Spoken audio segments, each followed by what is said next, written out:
بسم الله الرحمن الرحيم عن ابن عباس رضي الله تعالى عنهما قال فرض رسول الله صلى الله عليه وسلم هذه الصدقة صاعا من تمر أو شعير أو نصف صاع من قمح رواہ ابو داود۔ ابن عباس رضی اللہ تعالیٰ عنہ بیان فرماتے ہیں کہ رسول اللہ صلی اللہ علیہ وسلم نے یہ صدقہ یعنی صدقۃ الفطر اس کو مقرر کیا ہے ایک سا کھجور سے ہو یا ایک سا جو سے ہو یا نصف سا ہو گندم سے، اور بعض روایات میں کشمش کا ذکر ہے کہ ایک سا کشمش کا ہو۔ اس کا مطلب یہ ہوا کہ اس کا صدقۃ الفطر کا نصاب چار چیزیں ہیں، کشمش، کھجور اور جو۔ اگر اس کے حساب سے دیں گے تو ایک سا ہوگا، اور یہ ایک سا ہمارے وزن کے حساب سے 3.5 کلو کا ہوتا ہے، یعنی کھجور، کشمش اور جو اگر کوئی ادا کرے گا تو یا 3.5 کلو ادا کرے گا یا ان کی قیمت ادا کرے گا۔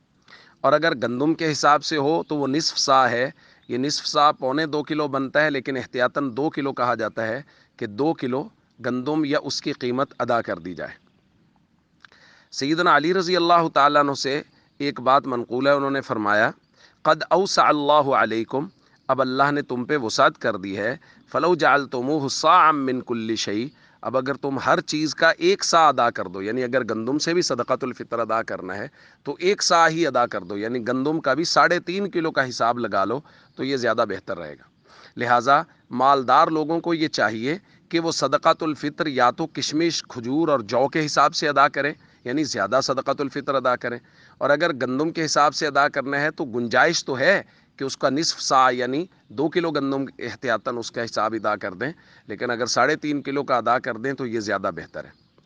اور جو لوگ دوسرے ممالک میں مقیم ہیں ان کے لیے مسئلہ یہ ہے کہ وہ صدقۃ الفطر کا نصاب وہاں کا رکھیں گے کہ وہاں گندم کا، کھجور کا، وہ جس حساب سے بھی دینا چاہتے ہیں اس کی قیمت اس ملک میں کیا ہے، ادا چاہے وہ پاکستان میں یا اپنے ملک میں ہی کریں، لیکن اس کی قیمت کا اعتبار وہاں کا ہوگا جہاں وہ رہ رہے ہیں۔ اسی طرح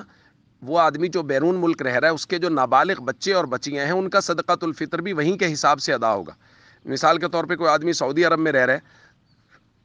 تو وہ اپنے صدقۃ الفطر کا حساب سعودی عرب کے حساب سے لگائے گا، اور اپنے نابالغ بچوں اور بچیوں کا نصاب بھی سعودی عرب کے حساب سے بنائے گا، گو کہ اس کو ادا وہ اپنے ملک میں ادا کر دے، وہ چاہے پاکستان میں کر دے یا جس ملک میں رہتا ہے وہاں کا ادا کر دے۔ تو یہ صدقۃ الفطر کے احکام ہیں، بہت محبت کے ساتھ صدقۃ الفطر ادا کرنا چاہیے اور بر وقت ادا کرنا چاہیے۔